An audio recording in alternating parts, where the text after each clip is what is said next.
Welcome back. My name's Joel Duff, and today I'm going to be reacting to an article written by Dr. Kurt Wise. In that article, Dr. Wise is attempting to answer a very interesting question.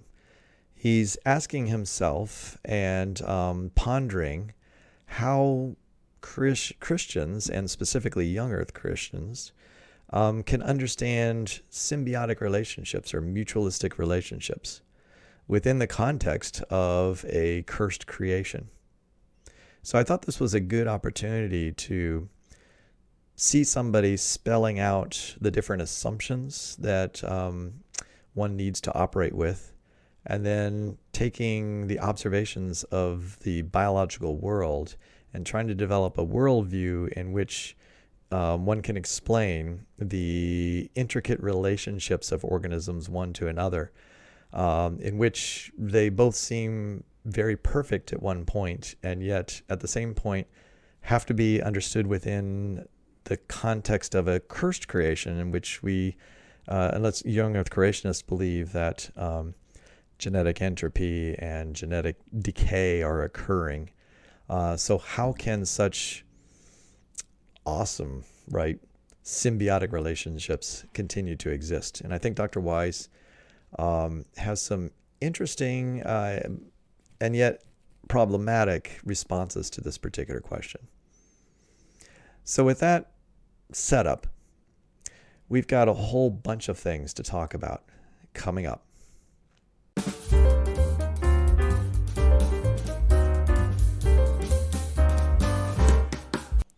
Yeah, I sound a little weird. If you've listened to me before, I have this especially great NPR voice today. Very low, sounds serious. Sounds like maybe I ought to be taken seriously today on this video. We'll see. But yeah, I've not been feeling well, and so my throat's affected. But I will persevere in terms of giving this talk a try. I was really intrigued by this article that just was published not long ago on the New Creation blog. And remember, the New Creation blog is sponsored by Is Genesis History.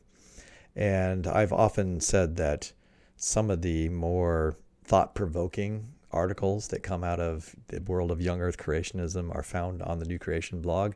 There's a tendency to be very open and direct about what we do know and what we don't know as young earth creationists, at least those that write there at the New Creation blog. And so I find it refreshing to hear the type of speculation, their willingness to be able to sort of think through ideas out loud and, in front of us. That's partly what I do on this particular channel, right? Is I respond to things that I'm kind of thinking out loud about, like how would I go through my thought process, how to respond to things. And in doing so, I often discover things about my own ideas, right? There's something about being forced to express something that makes you really think about and perceive what you really know. Okay, we got to dig into this. I'm going to get off track if I don't. All right, so the article is Fighting the Curse with Symbiosis. What is an intriguing title, right? So how are we going to fight the curse? All right, the curse here would be a reference to Adam's sin resulting in God cursing the creation, all right, and the serpent in particular, but along with the rest of creation within this interpretation of young earth creationism. So how might symbiosis be a response or a fight against this particular curse? Let's find out. It says it's a 9-minute read, and I'm going to read almost all of this article and go through all of it, but obviously it's going to take me more than 9 minutes. Who is Dr. Kurt Wise? First, we have to address that, right? Dr. Wise, as it says here at the bottom of the article, earned his bachelor's in geology from the University of Chicago and a master's and a PhD in paleontology at Harvard University. And what it doesn't point out here is that he worked, his advisor for his PhD was the very famous evolutionary biologist Stephen Jay Gould. And since then, he directed the Center for Origins Research at Bryan College. He's taught for 17 years there. He's currently at Truett McConnell University. So he's a professor at a young earth leaning college and is one of the most respected young earth creationists. Now, as I say that, I would also tell you that he's one of those that I have called or named the new creationists, a kind of the avant-garde of young earth creationists. Many of those are writing on the New Creation blog, and they're other independent scientists. So rather than working for ICR or AIG or Creation Ministries International, some of those apologetics ministries, they're kind of off on the sides and are independent thinkers. And certainly Kurt Wise is very much an independent thinker. I find Kurt Wise's writing to be very refreshing. I've read most of his books. He has a way of framing things within very broad perspectives and sees things in very different ways than most other young earth creationists do. He's willing to explore data in different ways. Now, I often think he's completely wrong, and he's on wild, goose chases in some cases. But I appreciate his efforts to explore the data in ways that are outside of sort of the conventional young earth creationist approaches. All right, with that about the author, let's dig into this. So first title, the first subsection of this article, Mutualistic Symbiosis, our responsibility to God. And this is an article from, this isn't written directly for New Creation blog, but this is actually a piece taken out of his book, Devotional Biology, Learning to Worship the Creator of Organisms. And so it's actually chapter 5.4. Here's a little promo for his book. He has a video series out as well. And this is meant to be a high school biology textbook for Christian schools, in which he explores the whole world of biology within this context of creationism. And so if we come back to the article, let's kick it off here. There is a spectrum of perfection of mutualism that points to the perfect relationship that exists among members of the Godhead. Whoa. Okay, no, there's a heck of a first sentence, right? And we have to spend a moment cogitating on exactly what's going on here. A spectrum of perfection. That phrase itself, I had to took me aback because I'm trying to parse out exactly what is meant here. If you use the word perfect, all right, if you have perfection, that word of spectrum doesn't, in my mind, fit very well with the term perfection. Because after all, if you have perfection and then you have a variant on perfection, so you have a spectrum of things, right? You have a suite of different variable characteristics, say in biology, and one of them is called perfect. Can there be other characteristics that are also equally perfect, creating a spectrum of those? Anyway, so odd starting point. We have a spectrum of perfectionism, of mutualism. All right, so it's a spectrum of perfection of mutualism, and a mutualistic relationship is typically described as when two organisms are sharing resources, are working together in such a way that they both benefit from the relationship. So they have some relationship with each other in which both parties are benefiting from that relationship, as opposed to parasitism, where one organism is obviously benefiting from their relationship with another organism, but the other organism is not benefiting from it. In fact, it's detracting from them. All right, so we have a spectrum of perfection of mutualism that points to the perfect relation that exists among members of the Godhead. Right, now the Godhead here is referencing the Trinity. All right, so you have the Holy Spirit, Jesus, and God, right, as the Trinity, 3 in 1. So this is a whopper of a first sentence.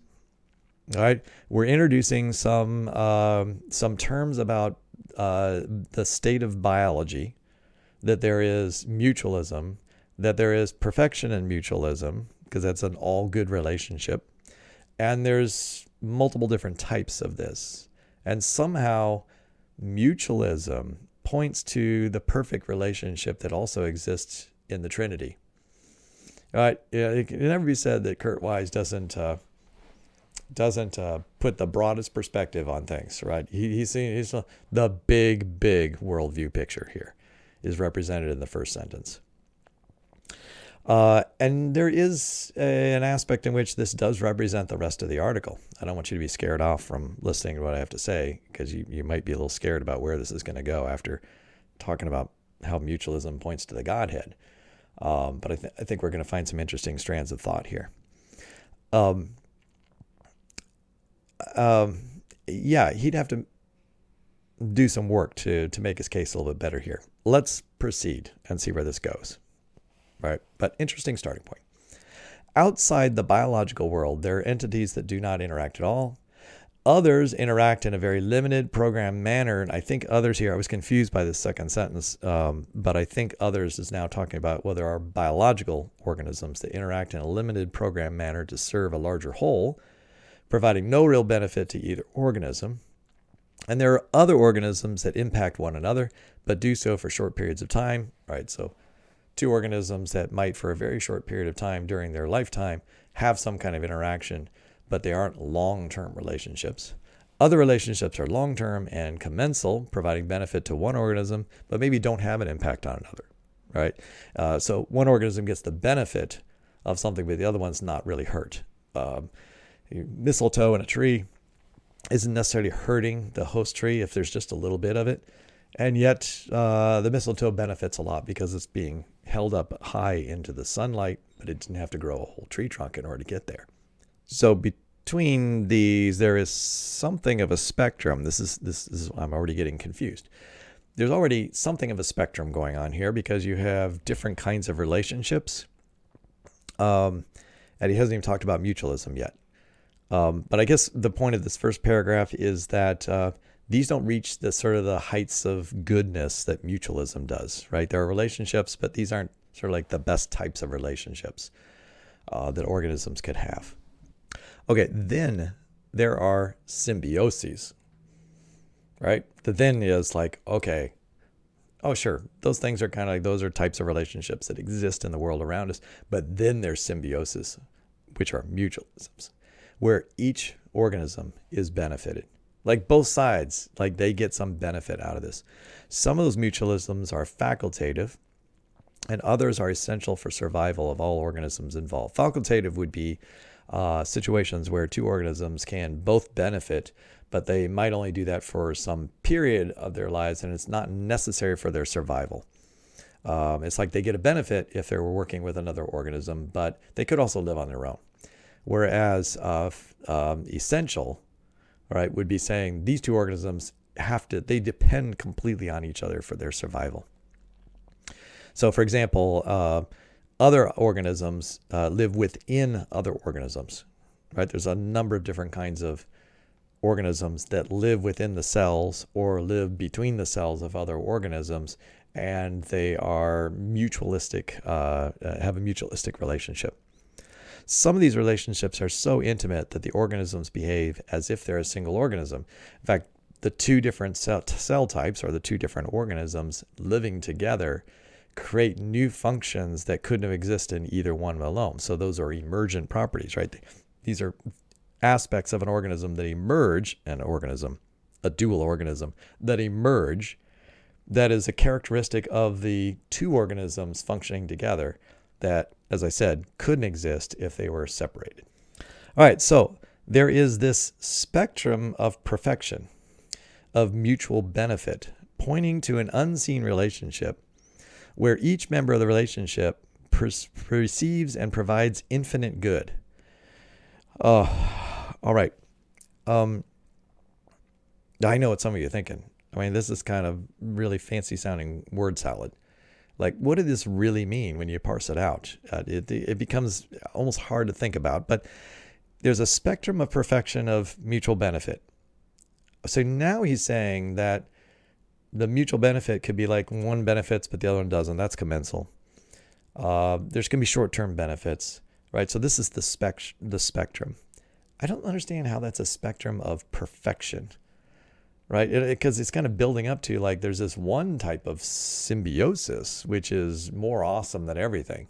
and is like the best of all worlds, isn't that then perfection? In which case the other things are not perfection. So it can't be a spectrum of perfection.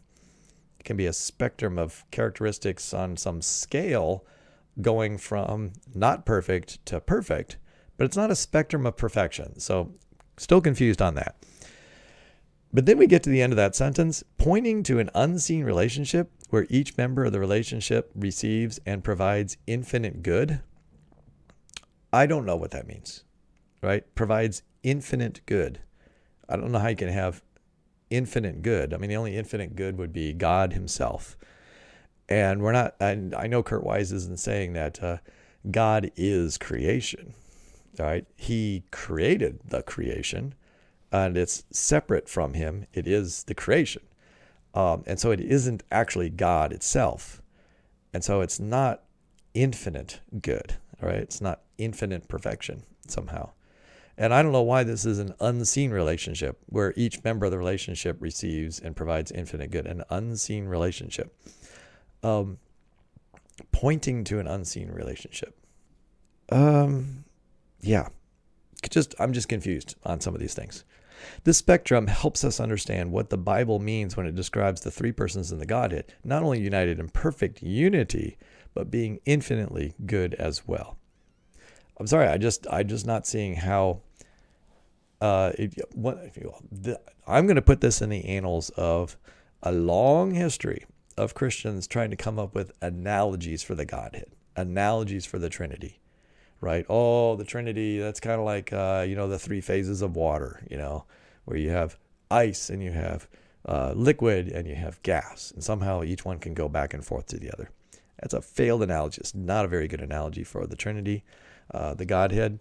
And I don't think pointing to different degrees of mutual benefit, different degrees of mutualism, represent different states of matter, like different states of the Godhead. Just not working for me here.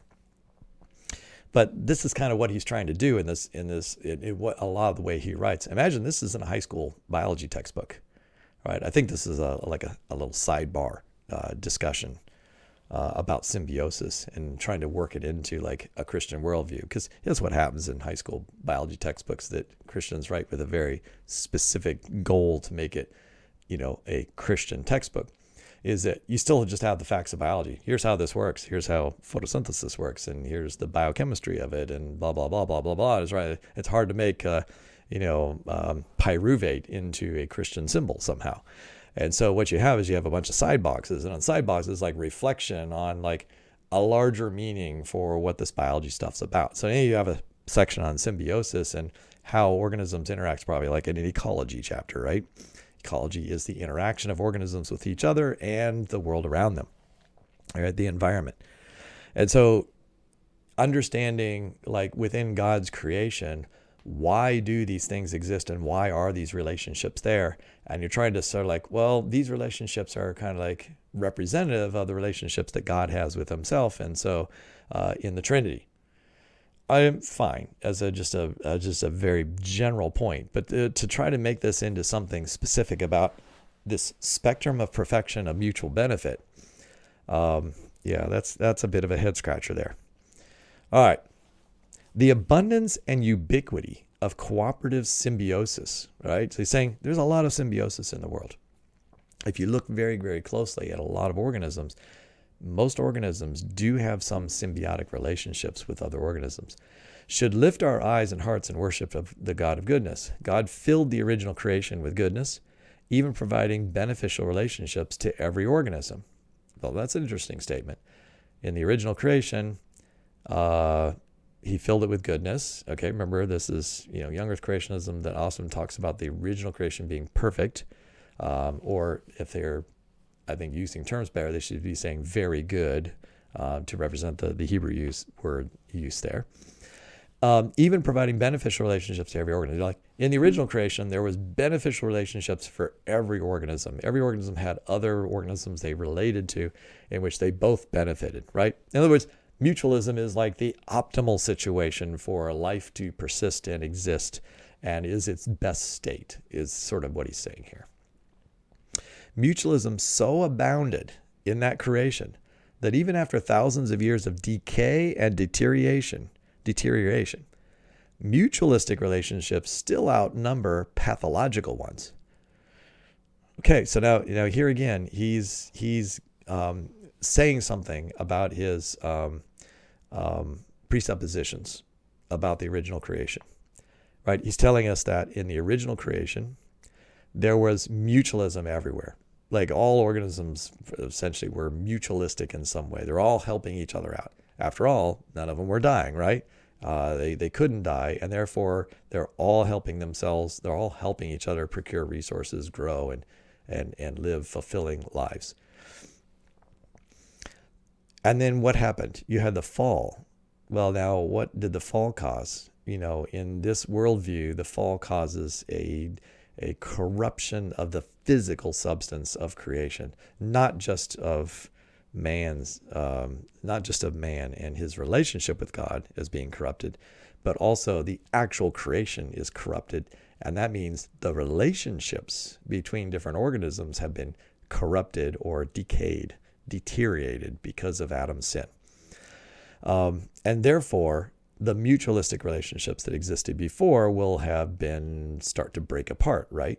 But then he's also saying, but look, there's still more mutualistic relationships than there are pathological ones.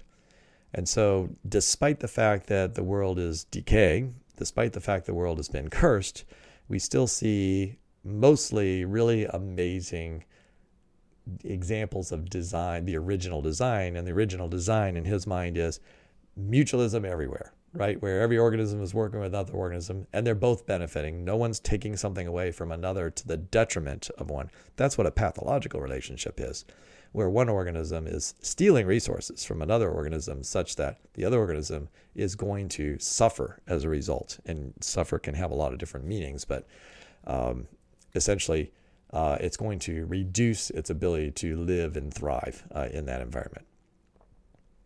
So organisms are far closer to perfection, and I think this is interesting the way he says this. Organisms are far closer to perfection than they are to self-destruction.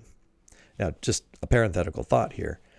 There's a whole bunch of creationists out there today which are always beating the drum now of like, the world is decaying, right? The human genome is falling apart. And, there's a limited life to like how long even the human species can last because we're constantly accumulating mutations, and all other species are accumulating mutations, right? This is the John Sanford genetic decay, genetic entropy argument that after the fall, mutations begin to happen, and those mutations can't be stopped, right? It's a running train of constant addition of mutations, and we don't have enough mechanisms to get rid of mutations, so therefore everything's falling apart.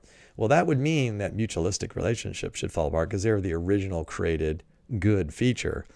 And all relationships are now decaying into relationships where organisms are fighting one another, right? They're stealing resources from one another. In other words, they should all be going toward being in a pathological state. But as Kurt Wise notes here, and I don't think he's wrong, mutualistic relationships far outnumber pathological ones, right? There's a lot of pests in this world, but there's a lot of mutualistic relationships still reflecting the original glory in the original creation. So we're closer to that perfection than they are to self-destruction. I know many creationists who make it sound like we're a whole lot closer to self-destruction, that the world is coming close to an end versus we still see mostly the former glory of the original creation, and it's just a little bit corrupt. It's more like a lot corrupt for many Christians.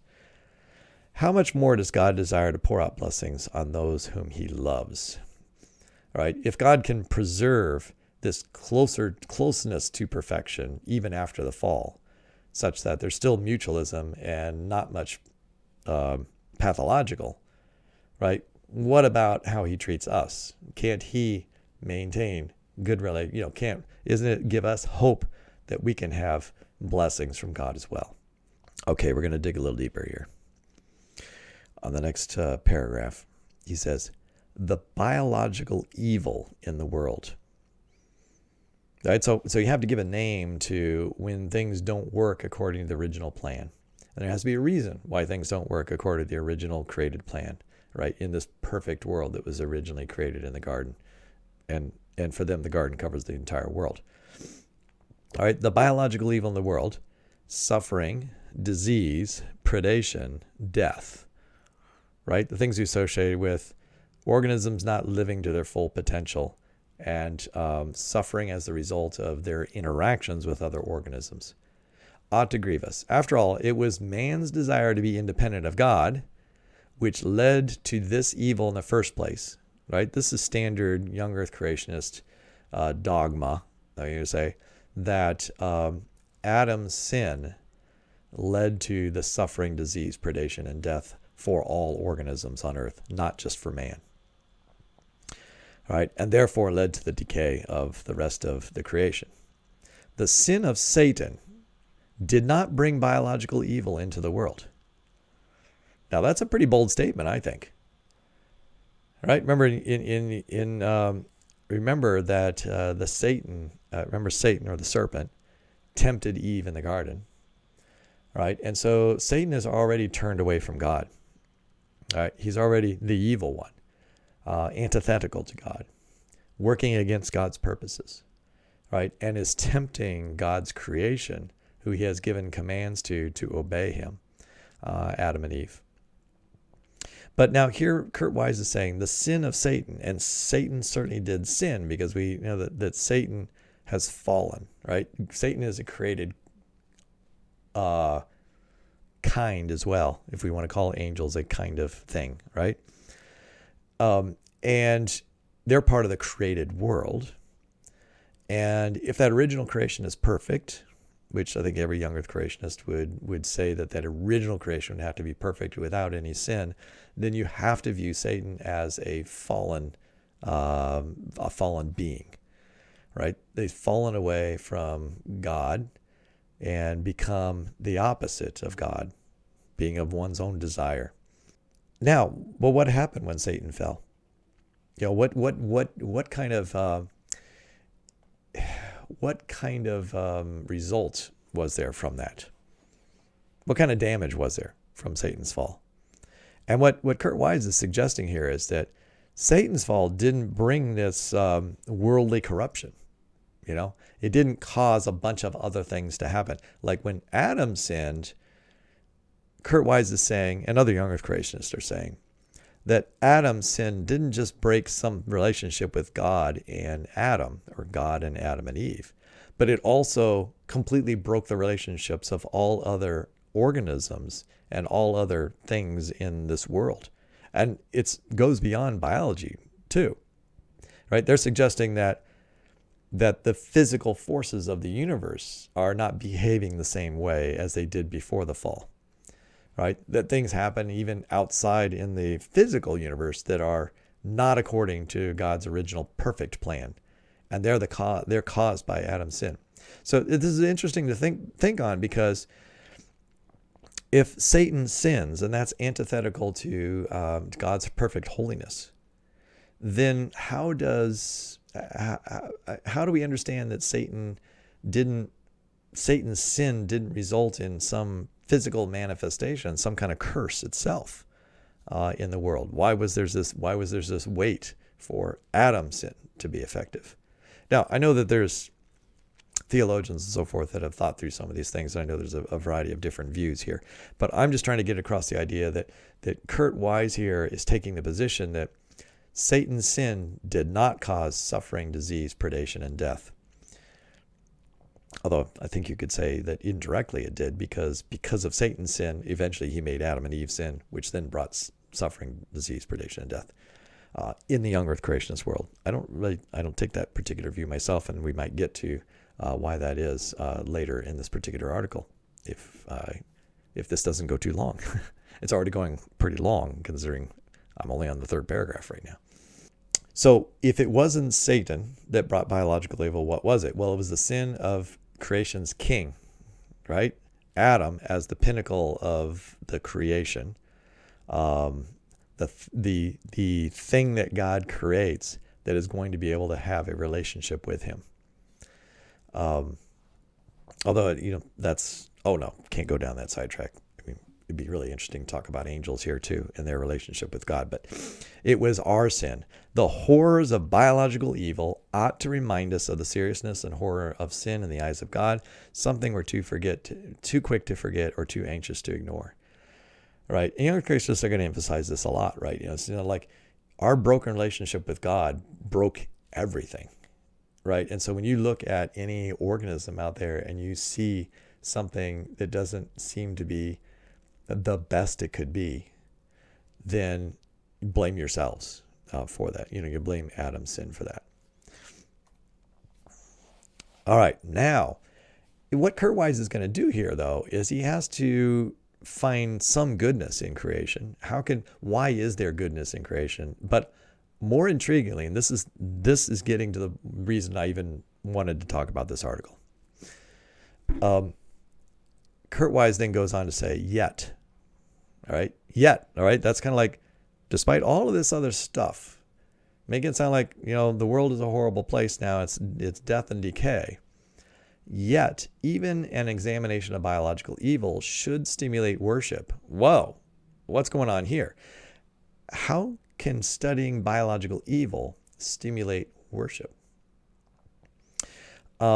Even while cursing his creation in response to man's sin, and that's the young earth creationist position, that God is cursing the whole creation as a result of Adam's sin, and therefore causing all the different types of false relationships we see between organisms today are because of Adam's sin.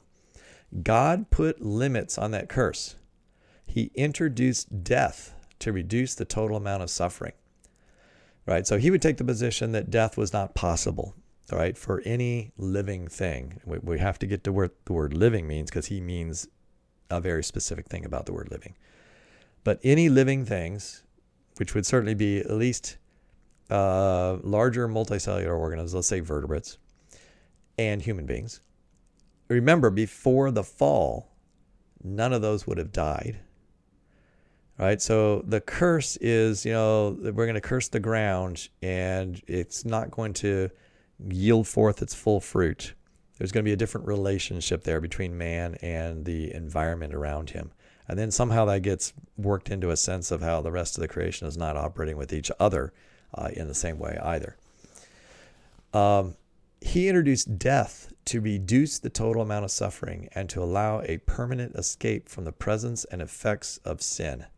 Now, I've never seen it put this way. I thought this is a really interesting observation and a way of trying to understand from a young earth perspective, why does death exist in the animal kingdom, and what's good about it.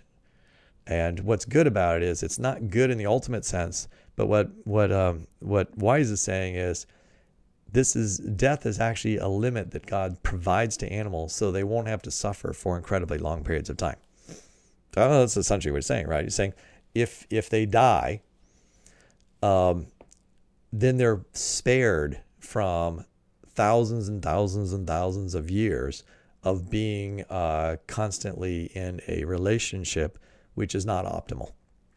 All right, a relationship with other organisms, a relationship with the environment, a relationship with human beings, none of which is optimal. And therefore, he introduces death to reduce the total amount of suffering. So death is a good thing in this world in which there has to be a curse, right? In which Adam has damaged the world. God has to accommodate that damage by then resetting the conditions of the world. And he therefore creates, that word's really not going to work. He allows death of creatures. And that death ends up being a kind of a savior in a sense for the non-soul organisms of this earth, because it reduces their total amount of suffering. So everything in this economy, in Kurt Wise's economy of the world, it's all about suffering reduction. All right. In order to make the world a better place, we're reducing the total amount of suffering. Suffering comes from the fall and the damage of the fall. And if we can reverse as much of that fall damage, we can't possibly reverse it all in his mind, but if we can reduce as much as possible, reducing suffering, that's all glorifying God, because God doesn't want organisms to suffer, because after all, he allowed these other things. He allows this escape. this permanent escape, right? Death is a permanent escape from that form of suffering. He introduced predation and natural selection, not as creative forces, but as evils, biological evils, to minimize the total biological evil and maximize the health of organisms in a cursed world. Whoa, okay, we got to think about this a little bit more. Much of Kurt Wise's writing, it's like one of those things that sounds like it's really serious and like really deep, and then you kind of like start thinking through the individual words, and you're like, it just doesn't really make sense. It's like it sounds profound until you think about it for too long, and then it begins to like not make sense to you. So here he introduced predation and natural selection, not as creative forces. Well, okay. If he introduced predation, that is introducing selection. All right. Unless somehow you're going to have predation without selection, which is really difficult to imagine. What organism is going to get predated? The one that doesn't run quite as fast. All right. The one that's easier to catch is the one that's going to get caught. The one that's sicker, maybe, is the one that's going to get caught over one that's more active. So as soon as you have differences in different features of organisms, different fitness levels, in other words, you have natural selection. All right, so he introduced predation, which is natural selection, just one form of natural selection. But now he's quick to say, this isn't a creative force. In other words, natural selection can't make new features. It can't adapt organisms to their environment or make new adaptations. I think he would say that natural selection can help adaptation, but only adaptation using the variability that's already in the organism already. He's saying it's not a creative force. And he's saying that on purpose, right? Because he's saying that, since Darwin and evolutionary theory, that natural selection, among other things, are forces that then create or adapt organisms for new environments, although it's actually the mutations that are the creative force in terms of adding variation. But natural selection has to sort that variation, and so it is a force of selecting upon variance in order to adapt organisms. But he's saying, no, they're actually evils. Right? Natural selection is evil because it didn't exist before the fall. Now, I think he might find some differences of opinion among his colleagues, among young Earth creationists about natural selection, because natural selection, it's if you start to really dive down into it and think about a world where it's perfect, like where every organism is sharing, where every organism is mutualistic. Can you even have that world and still not have natural selection?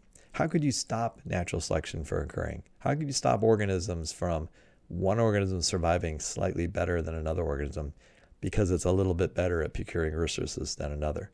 I mean, even if both can procure resources, if one does it a little better than another, then it's going to become more common in the future than the other. That is natural selection. The environment is selecting one organism to be more productive than another.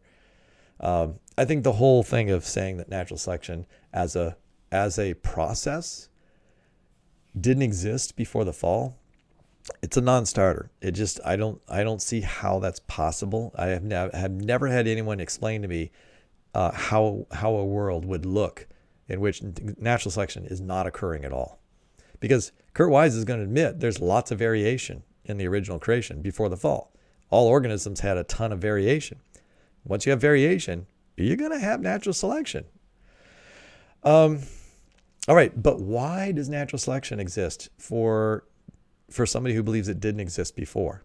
And I think a lot of Congress Christians would say that even if they thought natural selection occurred before, they might think that, well, this becomes a tool after the fall for accomplishing other things that might not have been the original purpose of natural selection. So, for example, they say, like what Kurt Wise is saying here, it minimizes the total biological evil and maximizes the health of organisms, right? He's admitting that natural selection and predation is going to, predation is going to, and I think what he has in mind is like predation of the weakest, like predation of the sickest.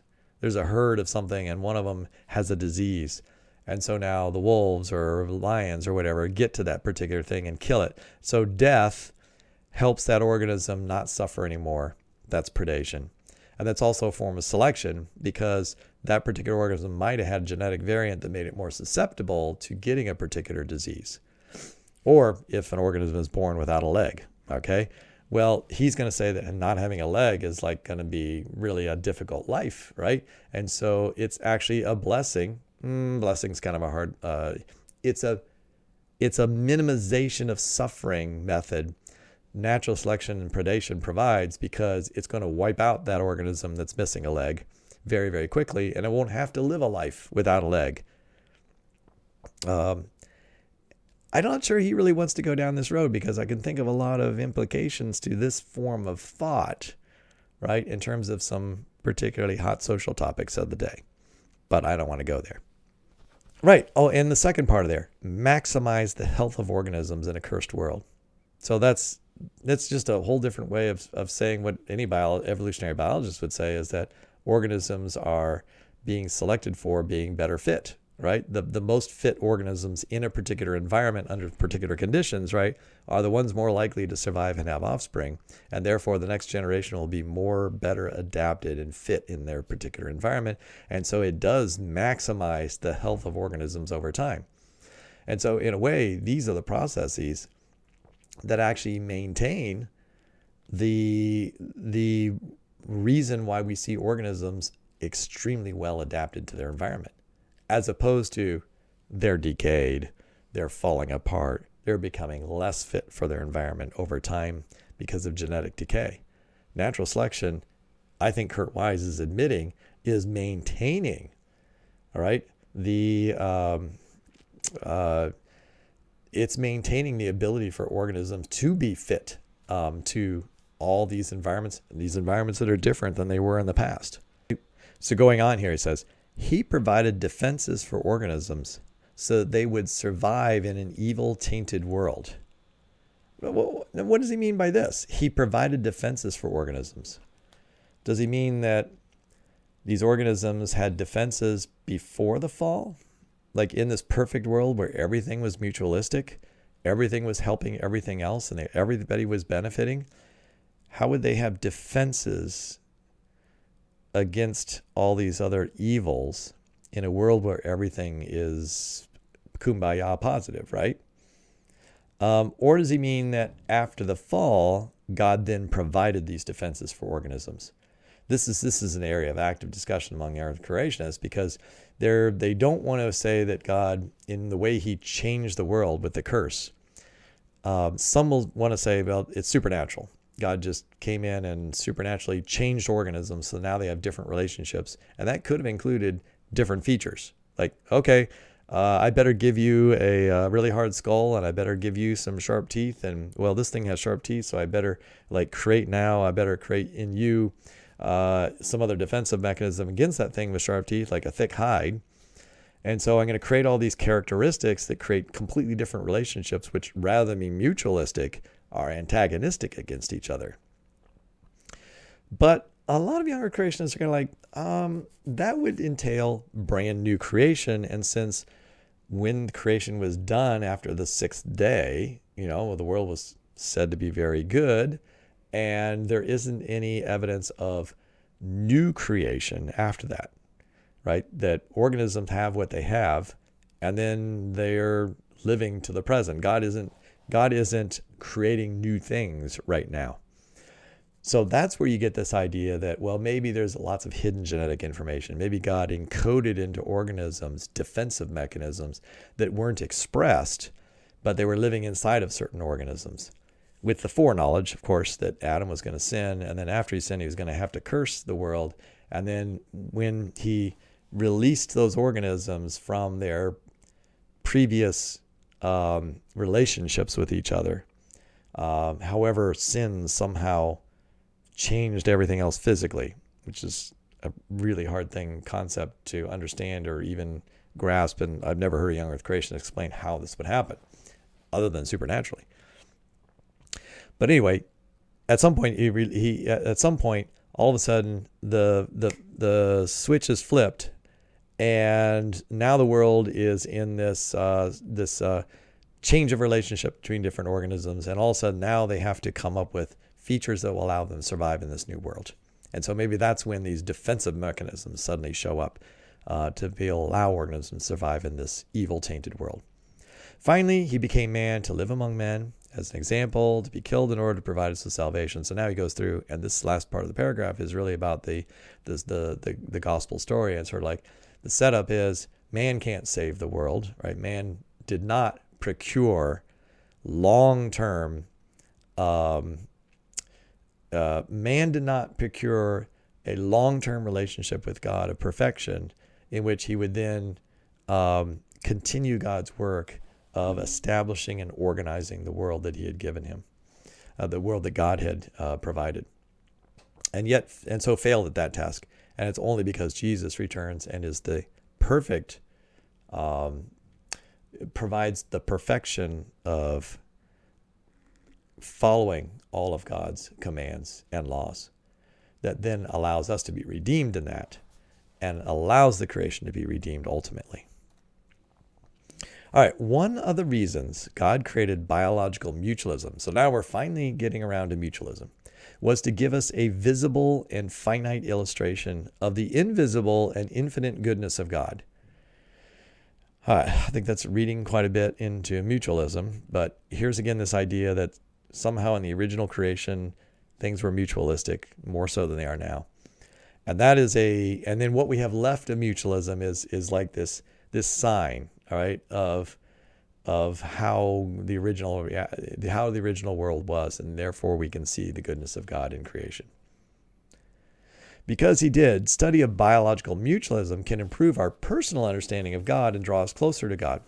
Right? That's the sales pitch for for this biology textbook, right? It's like, why study mutualism as opposed to like studying pathology? Because a lot of people think, I don't study pathology because if you study pathology, you'll be able to help people because we'll understand diseases better and then maybe be able to overcome those diseases. And Kurt Wise is not going to say that's a bad thing. He's going to say it's a good thing in here. He's going to say that's helping to reverse the curse, right? You're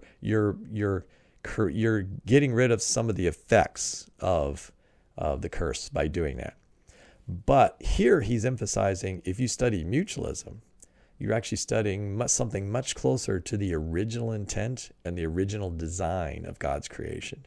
And by doing so, you're really going to bring glory to God because you're really shining a light on the true relationships that should exist in this world, right?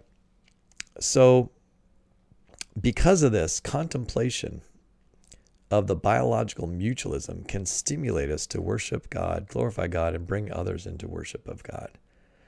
So big emphasis on looking at the best parts of creation in order to understand something that's the closest to the original creation. All right, next section of this just 9-minute read. Preserving goodness, reversing negative effects. When God handed over his creation to us, God creates the world, creates man, places him in garden, and says, here's the keys to the kingdom, right? It says, all you have to do are these things. Right. But man has responsibilities. It's not just obeying, like not eating the tree, right? It's also naming the animals, and it's also being God's vice regent on earth and being helping the creative process, placing things in order, having the dominion mandate stuff. When God handed over his creation to us so we could rule it, it wasn't without fault. There was no spiritual, I totally misspoke there, right? It was without fault. Again, the perfection idea.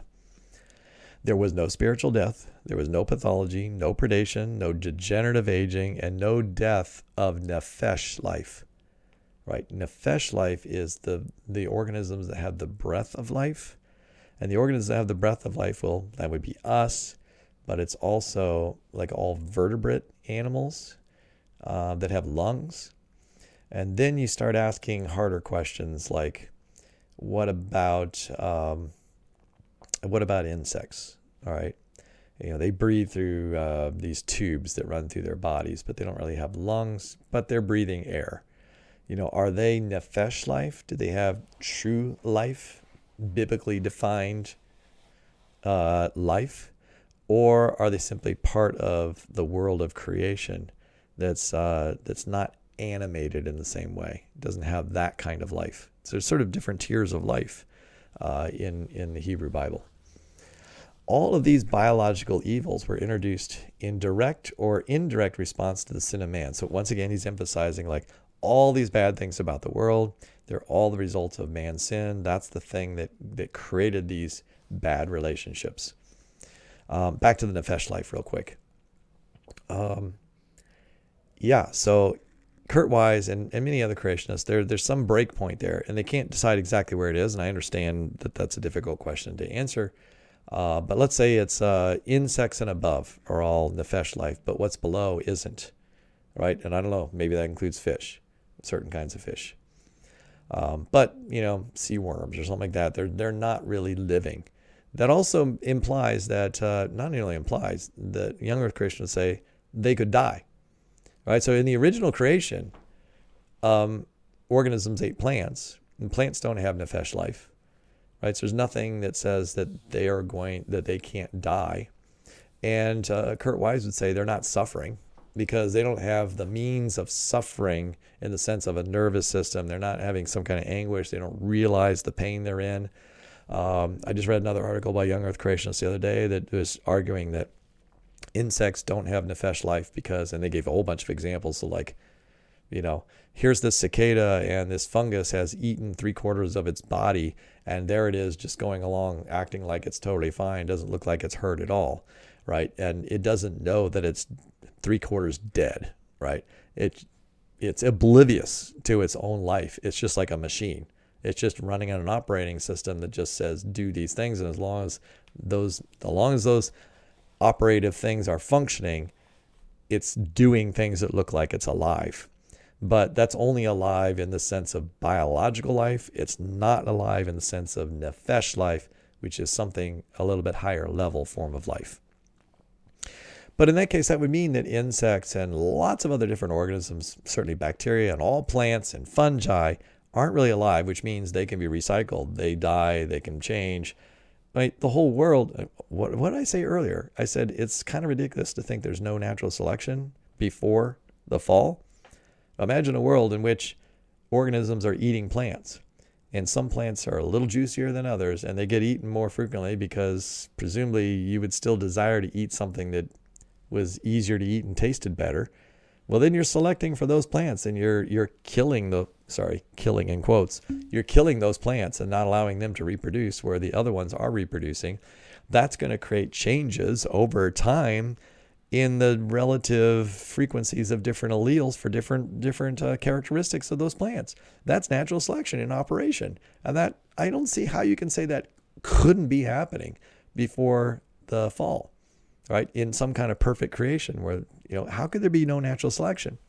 How would you have a world that could exist by any way that we could possibly imagine? Tangent. As rulers over creation, we have the responsibility to guard and keep creation. If we're the best of all possible worlds, we should strive to return to the world in at least as good a shape as we received it. Right? Now, I'm giving kudos to Kurt Wise here. I know that he and some other young earth creationists are very serious about this idea of maintaining the world and even trying to improve the world that we've been given. And part of that is this idea of guarding and keeping, is that there are good things in this world. There are good relationships, and mutualistic relationships are often relationships between, say, fairly rare organisms at times. And therefore, it is right and good to try to preserve the diversity of life on Earth. In other words, there is an aspect of saving organisms. There's an aspect in which Christians can be, even the young Earth creationists, can be environmentalist in the sense of wanting to preserve the environment and simply, rather than just simply raping and pillaging it and using it up as something we've been given to use. But moving back, responsibility to guard and keep creation. All right, now I want to just remind you that was one of the original commands given to Adam and Eve. All right. right? They're to guard and keep what they've been provided for. And guarding and keeping, the sense there is God has taken them. Remember, God, when he creates Adam and Eve, when God creates Adam, he takes him from a place that's not in the Garden of Eden, right? It's outside the Garden of Eden, and he places them inside that garden. All right, and there you have the events that occur there, including the origin of Eve and so forth. So now you have Adam and Eve in this garden. And when they're in this garden, they then have this responsibility of the garden, to guard and keep it. Well, what are they guarding and keeping it from? Now, how many people visualize this as they got these fruit trees and they're managing them, right? That's their job. They're garden tenders.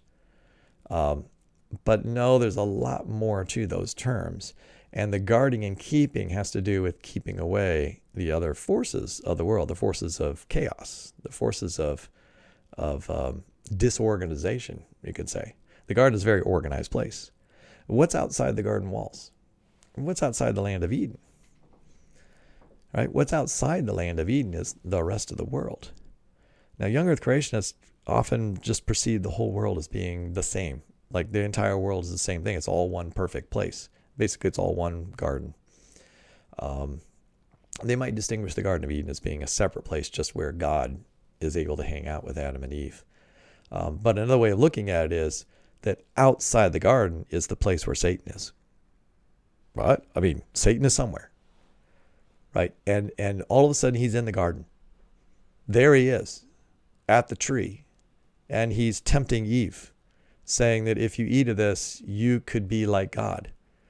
The ultimate temptation of selfishness. All right. So where did Adam come from? How did he get there? Well, he came from somewhere.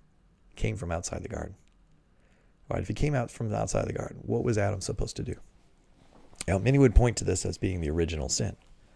The original sin is letting the snake in. Letting Satan in the garden is the original error, right? It's a lapse of responsibility that happens before Eve ever encounters the snake and then is tempted to take the apple. That's why the onus does fall on Adam, right, for the sin and the responsibility. All right, he is supposed to keep the evil outside. Instead, lets the evil in. And then what does the evil do? The evil corrupts the garden. But now I'm going to give a slight pitch here for another way of viewing this, because we're talking about young earth creationism and that particular worldview. But I will say, as another pitch for a different worldview, is that outside the garden is a world that looks kind of similar to the type of world we have today, all right, in which you have organisms that are subject to decay and death, in which natural selection is the God-provided mechanism for adapting organisms to that world. All right, now inside the garden, Adam and Eve are given a chance to do something different than their natural inclination, all right, their natural physical state would suggest that they should be, right? Because they're of the world, they're part of creation. But they are given this chance inside the garden to be different, to follow God's command, to be completely holy. But they're not up to that task. And part of the reason they're not up to the task is because they're made like the rest of creation, which is they have these natural inclinations, right? Which you might want to call natural evil now. But is that evil? It's not sin, right? Because sin is only acting against God's word, right? His law, right? But my dog doesn't sin, even though my dog does have natural inclinations to steal, right? It's very clear it's the same kind of physical, chemical, thing inside the head that says, I want that food. I like that food. I have a desire for that food. And therefore, when you turn your eye, I'm going to take it. I have a temptation to do that. A human being has the same kind of physical makeup that gives it that temptation to do that. But there's something different about us as well. And that is the ability, right? Being made in the image of God and having an ability to rise up above our physical, just gut desire and be able to say, that's not right, right? I've been given a command that says, thou shalt not. And I'm going to obey that command. And I have the ability to obey that command. Right? So if God gives that ability to Adam and Eve to be able to resist that natural inclination based on the physical being that they are, in the way that the world is made, then he has the ability to then obey God and then transform the world by having offspring that also obey God and so forth. All right, I'll save this for another video because I've got a lot of other things to say about this. So let me wrap it up back around to where we're at here. Right. He's saying that, he's exactly right. Our responsibility is to guard and keep creation. I was kind of, the whole reason I brought this up is because that's Adam's failure. But I don't, in Kurt Wise's world, there isn't anything to really guard the world from other than Satan there, but Satan's right there in the garden. And I don't really think has an explanation for where Satan comes from. Is he just like an extraterrestrial that just like arrives on Earth and takes the form of this snake, but doesn't have anything to do with the rest of the world? Anyway, we should strive to return to the world at least in good shape to receive it, but the curse makes this impossible. Okay, it's not possible to bring the world back to exactly the way it was. The best we can hope is to reverse as many negative effects of the curse as possible. We can spread the gospel to provide spiritual life, and we can discipline as a cure for spiritual pathology, right? For sin in this world, we can help to discipline, lead people to a better understanding that allows them to choose a more God-honoring way of doing things, I guess you could say, rather than having a typical bad spiritual pathology being negative. We can provide comfort to those who are suffering emotionally. We can minimize the pain of those who are suffering physically. We have medicine that allows us to be able to, and God has provided us with the ability to understand the world around us and be able to get medicine to do those things. We can cure pathologies and reverse harmful mutations. Our responsibility to reverse the negative effects of the curse, in fact, provides justification for most of the field of medicine. At the same time, while we are reducing the natural evil in the world, right? And that's the way he views this. We're reducing natural evil by using medicine because any suffering is natural evil. We should be careful to be sure that we're reversing the truly negative effects of the curse. Those things that are a result of true suffering. Remember that God loves diversity and the spectra of perfection have been created to glorify God. We are not to get rid of the world of the variety of body shapes, skin colors, intelligence, manipulative abilities, voices, etc. that grace the human population. So I thought this was an interesting sort of side thing. I think he realized at this point we have to find a way to say what variation is good and what variation is bad. And this is kind of the age-old question, like what is a mistake in creation? What is something that shouldn't be there versus what are things that God meant to be there?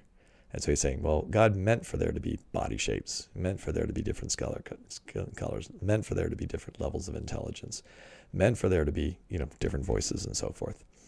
And so we shouldn't have the desire to try to manipulate those things. So there's your word against sort of like genetic engineering, like there's a perfect race or like there's a better version of skin color than another or something like that, right? And so, all this is good in the sense that I think he's right. We need to appreciate diversity, the diversity that is meant to be there and are all positive things. All right, so he's saying, let's identify things that are natural evil and try to maintain things that are naturally good. So now he comes around to a discussion of pathogens. And this is where I'm going to skip two little sections because he just goes through the history of the discovery of antibiotics and is saying like antibiotics are great. They've done wonders. They've reduced the amount of suffering in the world by a tremendous amount because we can fight pathogens.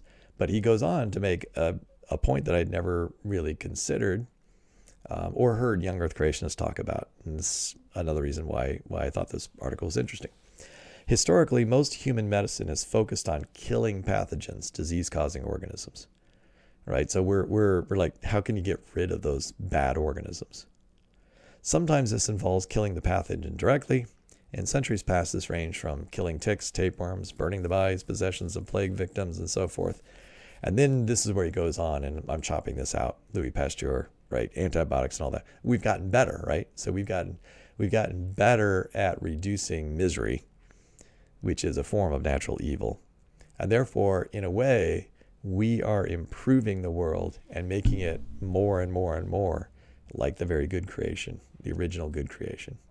But now we got to circle back to, remember this whole article is about mutualism and this spectra of mutualism, perfection and mutualism, in which apparently completely mutualistic relationships are the thing that we should desire to see in all organisms, because that would represent the most ideal state. All right, I skipped a paragraph. Since that time, vaccines have been developed for many pathogens. One of the challenges of all these pathogen killing approaches is that God has designed most organisms to detect when something is attempting to kill it and modify itself in order to survive. Interesting phrase here. God has designed most organisms to detect when something is attempting to kill it. Now remember, the original creation, nothing was attempting to kill anything, at least of living things, truly living things. So you wouldn't need a killing detector, right? Because nothing is getting killed and there's no expectation you will get killed.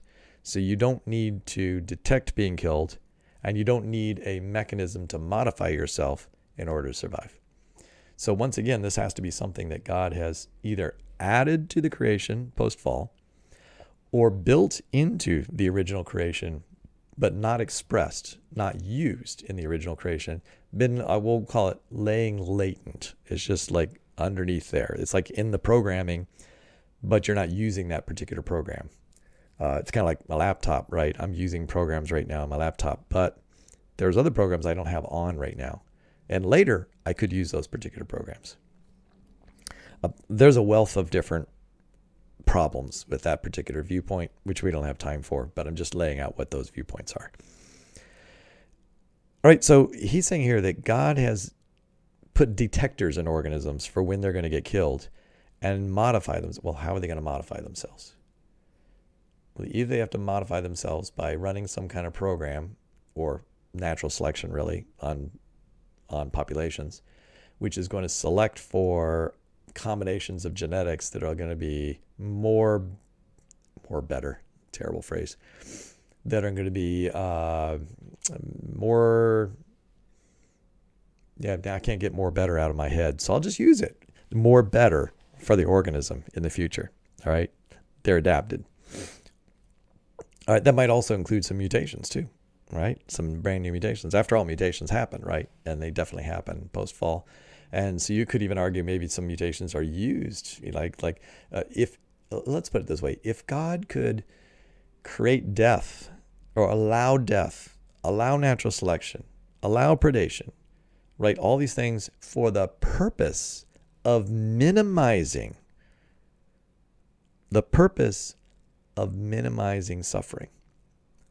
Couldn't he use mutations for the purpose of adapting organism and giving them properties, new properties that they might need to minimize suffering in those organisms in the future? How about that? Let's think about that for a minute. I'm saying it in my quiet voice, because what I'm saying is young Earth creationists are so quick to say that mutations are bad, and any mutation that is semi-good can't really make new things, right? All it can do is just like tweak some things to give some things some new characters. It can't fundamentally add anything new, like new information to an organism. But why not say that that's a mechanism God has instituted or allowed to reduce suffering? I mean, I don't see why Kurt Wise couldn't argue that, just because he's used that same language for other things here. Okay, so here's the problem he's saying. He's saying, look, we've been working to try to get rid of pathogens.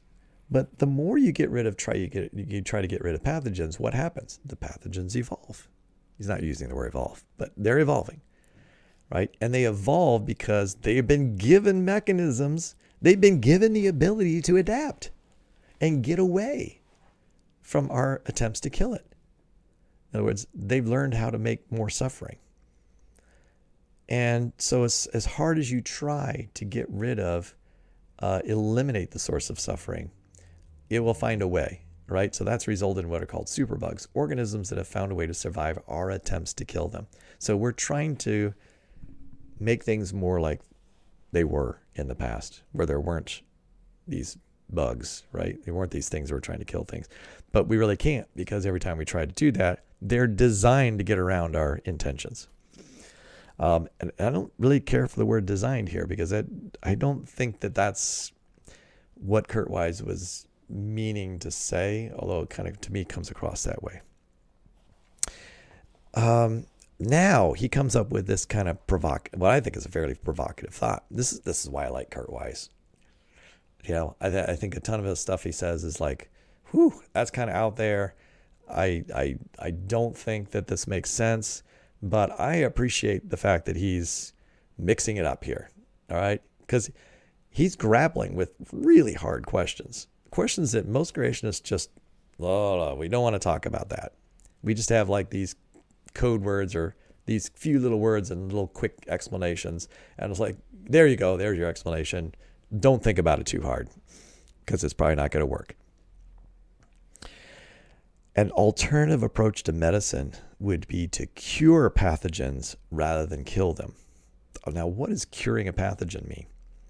Not only were there no pathogens in the original creation, but all organisms were in mutualistic relationships. So now here's where it comes right out. You're probably wondering before, why did I say that all organisms in the original creation were mutualistic? Well, that's because Kurt Wise is now making this claim.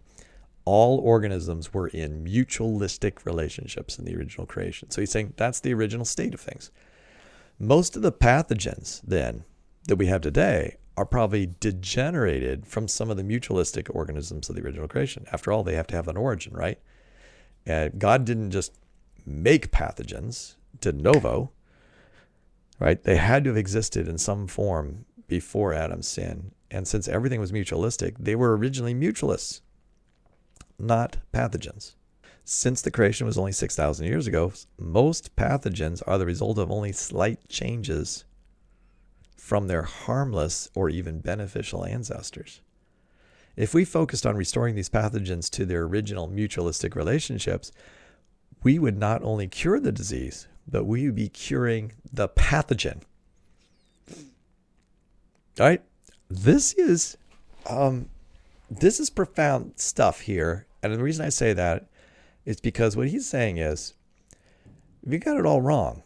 We're trying to fix this. We're just trying to put a patch on the symptom, on the problem. And that is, there's organisms out there that are trying to kill us, right? These pathogens. But if you just realized, if you were a good young earth creationist, you'd realize that they weren't pathogens just 6,000 years ago. And in order to get from there to here, they couldn't have changed that much, right? It must just be a few changes of a few genes that have tripped and changed their programming to make them into pathogens. And so maybe we should be putting more of our energy into discovering how we can reverse the mutations or reverse the changes that have occurred that have made them into pathogens, and simply flip them back to their original programming, which is as, right, mutualistic organisms. And then they wouldn't be harming us anymore, right? Push them back to creation. And he thinks this is possible. And why does he think it's possible? The reason he thinks it's possible is because he sees these organisms as they had an original genome. And then when Adam sinned, that allowed for decay, allowed for them to start making mistakes as they copied themselves. And as they made mistakes, they then gained new attributes or broken attributes that then made them function improperly and became pathogens. And that all had to be a natural process. Those are all things that we could figure out. In his mind, those are all things that we're capable. We've been given the minds and the ability to figure out how all those changes have occurred. And if we can figure all those things out, we should be able to reverse it. We should be able to figure out what the original mutualistic genome was. And we should be able to remake it as that. I mean, we could use CRISPR technology and simply reverse all the mutations once we figure out what they are. And we'll turn pathogens into mutualists once again. Now that brings us back around to this whole discussion of that I think I said before I didn't want to get into, but maybe I'll say a few more words about it. This brings me back around to this idea that, look, you've got you have, how did that relationship change? How did Adam's sin change how a canine went from I'm eating plants to I'm eating meat? Is there some kind of hidden program? If there's a hidden program, that suggests some kind of predestined, predetermined genetic switch that God allows to be switched or supernaturally switches on right after Adam sins. And all of a sudden that canine goes like, I'm not a canine I'm not a plant eater anymore. I'm interested in that bunny over there. And I've got these really long teeth, which I'm now going to use to mash up that bunny. Does that mean we could also reverse wolves, and change them back into like plant eaters? Is that reversing the curse? If there's just a program there that we can change?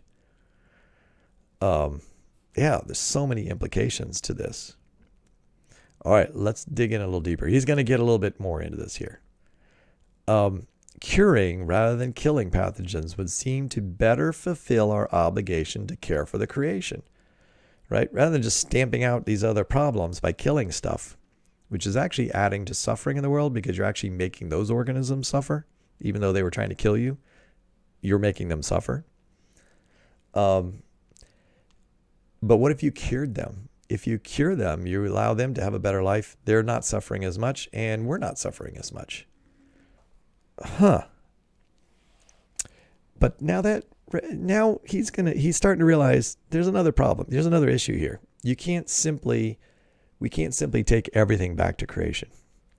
Maybe there's some things we can. They're kind of simple, like a pathogenic bacteria. We can't necessarily take a canine back, but there's another reason for that. Right? There's another reason for that. Preserve evil, minimizing effects. We actually have to preserve predation because predation was given by God as a evil minimizing mechanism in this world. If we tried to get rid of predation, we would inadvertently actually create more suffering. And we can't do that. So we're kind of stuck in a rock and a hard place here in terms of fixing the world ourselves. Although we're justified in reversing the negative effects of the curse, we are not justified in reversing the evil minimizing effects of the curse. Remember, the evil minimizing effects of the curse are things like natural selection, predation, and so forth. Things that, and death, right? Death itself is an evil mechanizing effect of the curse, and therefore we shouldn't be trying to get rid of death. God instituted death to actually help organisms. For example, although we are justified in minimizing the suffering that comes from degenerative aging, we're not justified in eliminating death itself.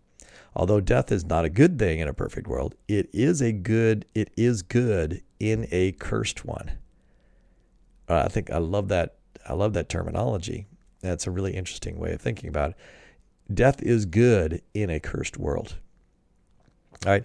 I mean, the difference between a young earth creationist and a theistic evolutionist at this point is simply that the theistic evolutionist believes that death has been part of the world for a long period of time because it is part of the best way that God could make a world in which free-willed human beings could exist, allowing him to offer them the free gift of salvation and everlasting life. So in the world, God has instituted death, but death is a good thing in that world because in part it does reduce the amount of total suffering. But it also allows for newer generations to come along and for changes to happen. Anyway, oh boy, I'm already long. Can't go on that rabbit trail for very long. Let's get back to the text. It would seem that increasing deterioration and suffering without escape is not a good thing. If you allowed things to live longer and longer and longer lives, they would just have greater and greater suffering, because you would still have mutation accumulation, and therefore you'd have the aging issue. And then you get to organisms that are non-functional in this world but still alive. And he's saying that that's not a good thing, right? However, if we're not supposed to try to get rid of death. All right.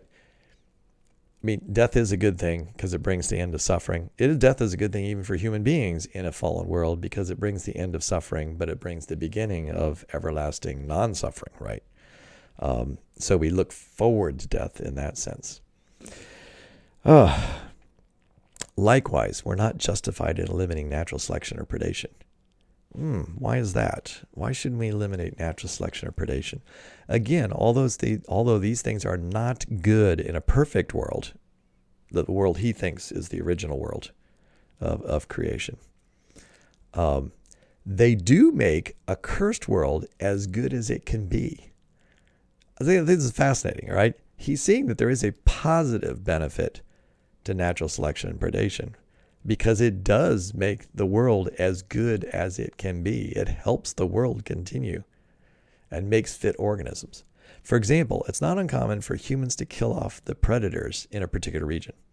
Even if people think that they are protecting themselves, killing off predators actually increases the biological evil in the world. How does killing predators increase biological evil?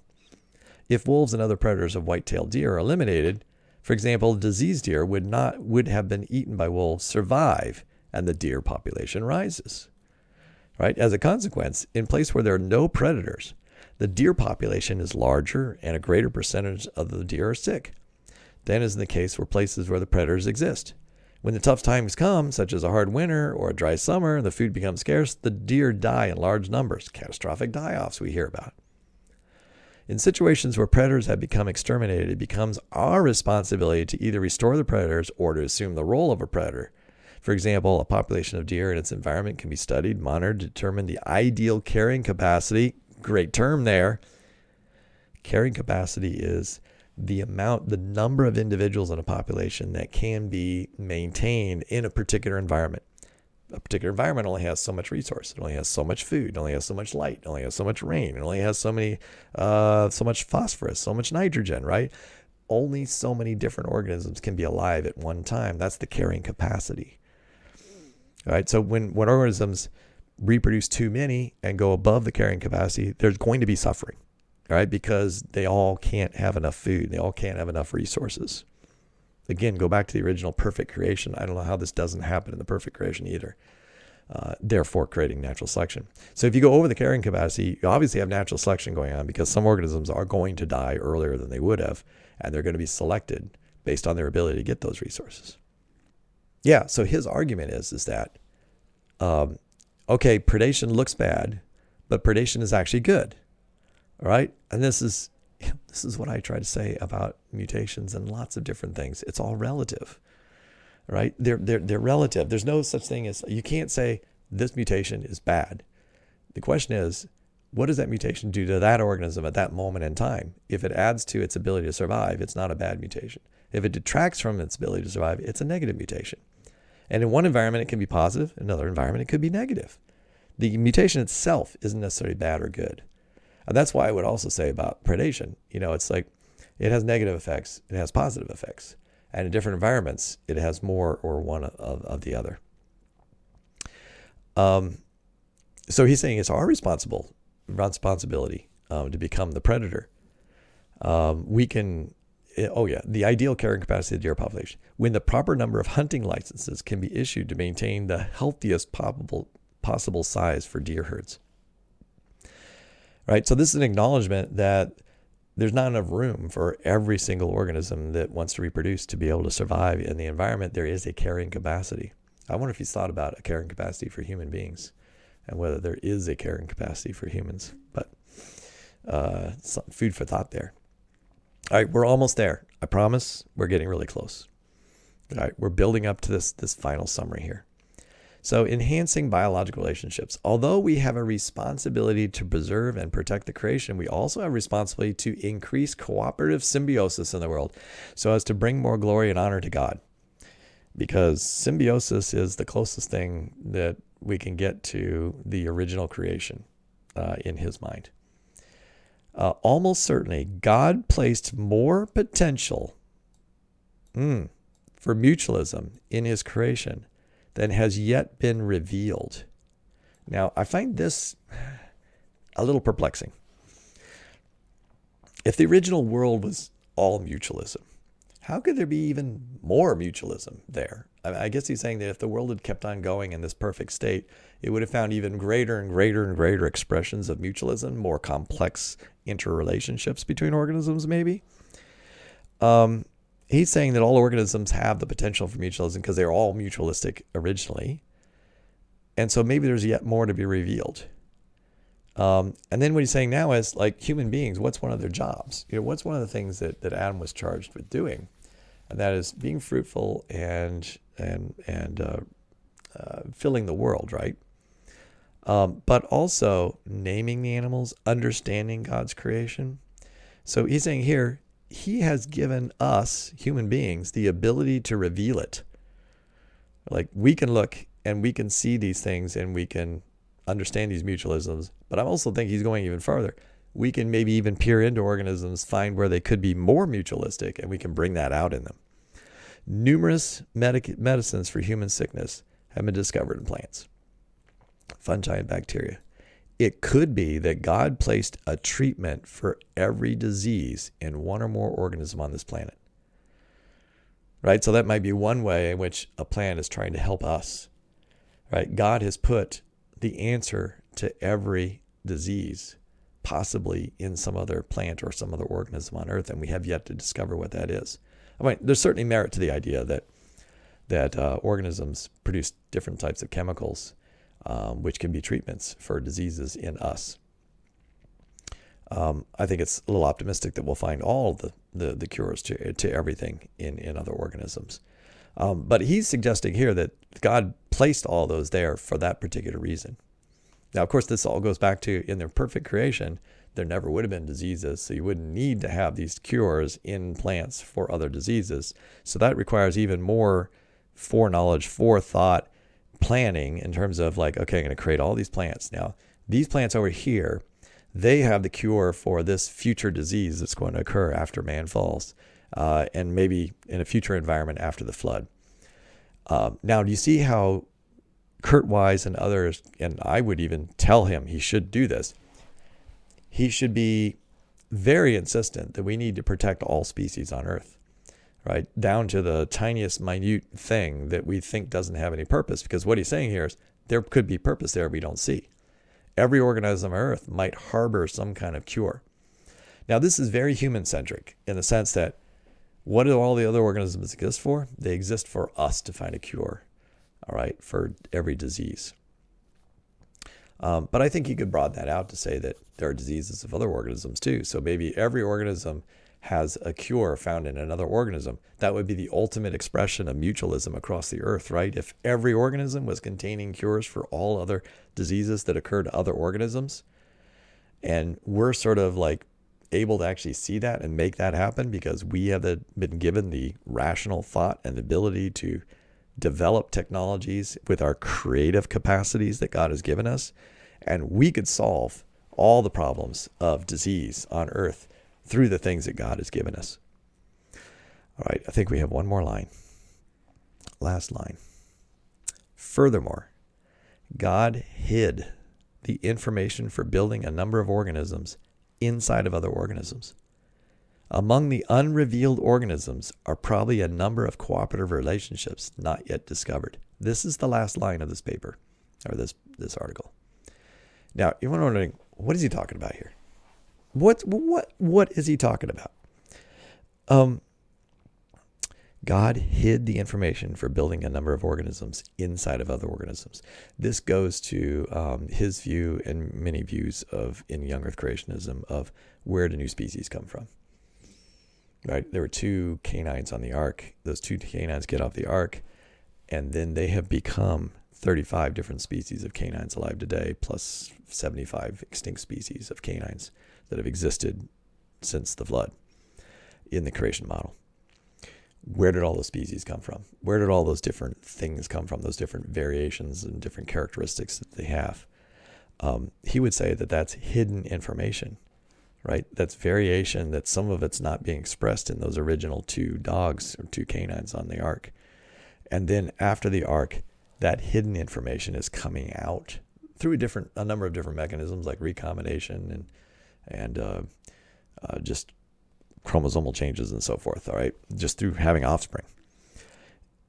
And that hidden information then is being expressed in the form of many new types of organisms, or what appear to be new organisms, except they're all hidden inside. It's kind of like nested Russian dolls or something like that, right? The original creation is this big Russian doll, and then we just keep opening it up, and there's more and more and more and more and more inside, and we keep subdividing it. Now, of course, at some point you run out, okay? And that's another big creationist thinking, is that at some point you can't make new species because you've run out of original variation. In other words, there's nothing left hidden. I can't point out tangentially that part of the problem with this is, for those who believe in genetic entropy, is that genetic entropy should be destroying that hidden information, right? Because mutations are happening and they're messing up those hidden programs, right? And so those programs are becoming defective, which means future species are never going to come into being because their programs are being destroyed in the present. Among the unrevealed organisms are probably a number of cooperative relationships yet to be discovered. In other words, new organisms and new species that arise will show us new types of relationships we've never seen before, new types of mutualisms. And so there you have it. There's the vision of Kurt Wise, in which he's showing you a very comprehensive view. And this, again, I'm going to say this is what I enjoy about Kurt Wise. He is trying to put all the pieces together into a why. Why do we see what we see in the world around us?